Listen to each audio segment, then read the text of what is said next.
Hello my lovely students, நாம இப்போ exercise 8.1ல fourth sum பார்க்கலாம். Okay, given 15 cot A equals to 8. Okay, find sin A and secant A. Okay, இப்போ நம்ம வந்து என்ன கேட்டிருக்காங்க அப்படின்னா sin A கண்டுபிடிக்கணும், secant A வும் கண்டுபிடிக்கணும். Okay, அதுல cot A உங்களுக்கு வந்து கொடுத்துட்டாங்க 8. Okay, 8 15 cot A equals to 8. So நம்ம இப்போ வந்து எழுதலாம் cot A equals to 8 divided by 15 எழுதலாமா? Okay, so இது வந்து திரும்பியும் உங்களுக்கு வந்து ரேஷியோல வந்துரும். So 8k is to 15k நம்ம வந்து எடுத்துக்கலாம். Okay, so cot வந்து என்னது அதே ஃபார்முலால நம்ம இப்ப வந்து போட்டோம் அப்படினாக்கா உங்களுக்கு வந்து பூசாரி பக்தி பிரசாத் ஹர ஹர பக்தி. Okay, இதுல நீங்க போட்டீங்க அப்படின்னா உங்களுக்கு வந்து cot வந்து எதோட opposite? Cot theta equals to 1 divided by tan theta. Okay, so இது வந்து நம்ம இன்வெர்ஸ் பண்ணீங்க அப்படினாக்கா உங்களுக்கு வந்து base divided by p. Okay, perpendicular கிடைச்சிரும். So உங்களுக்கு வந்து 8k will be equals to base. Okay, 15 வந்து உங்களுக்கு வந்து 15k equals to perpendicular. Okay, உங்களுக்கு இப்ப perpendicular கிடைச்சிருச்சு, base கிடைச்சிருச்சு. So இப்போ நம்ம hypotenuse கண்டுபிடிக்கிறோம். இப்போ உங்களுக்கு வந்து by Pythagoras theorem அது கண்டுபிடிக்கிறதுக்கு உங்களுக்கு by Pythagoras theorem. Okay, என்ன ஆகும் இங்க h square equals to base square plus perpendicular square இல்லையா?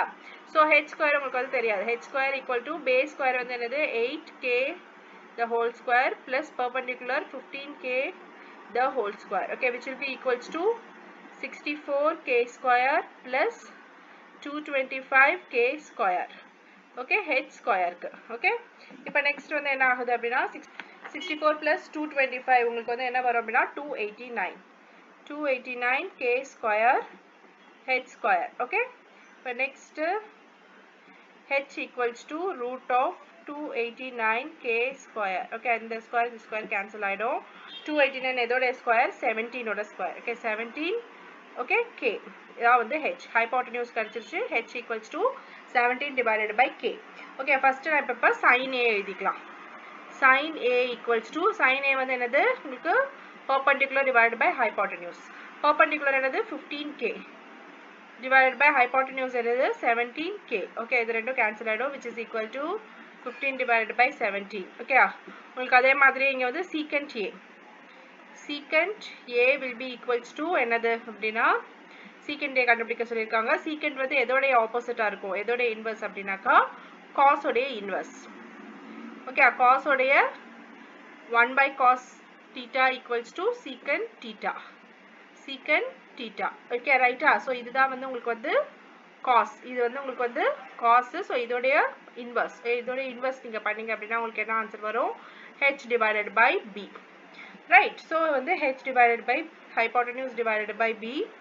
h வந்து என்னது உங்களுக்கு 17k divided by base. Okay, base வந்து என்னது உங்களுக்கு 8k. So இது ரெண்டும் cancel ஆச்சுன்னா which is equal to 17 divided by 8. Okay, that's it. Okay, அவ்வளவுதான் உங்களுக்கு கிடைச்சிருச்சு. Okay, sin a கண்டுபிடிச்சாச்சு and secant a வும் நம்ம வந்து கண்டுபிடிச்சாச்சு. இந்த மாதிரி தான். Okay, இது நல்லா ஞாபகம் வச்சுக்கோங்க. இது நீங்க மனப்பாடம் பண்ணிட்டீங்கன்னா உங்களுக்கு ரொம்பவே ஈஸி. Okay, இது வந்து sin cos tan இதோட ஆப்போசிட் உங்களுக்கு வந்து cosecant, இதோட ஆப்போசிட் வந்து secant, இதோட ஆப்போசிட் வந்து cot. அவ்வளவுதான். Okay, that's it.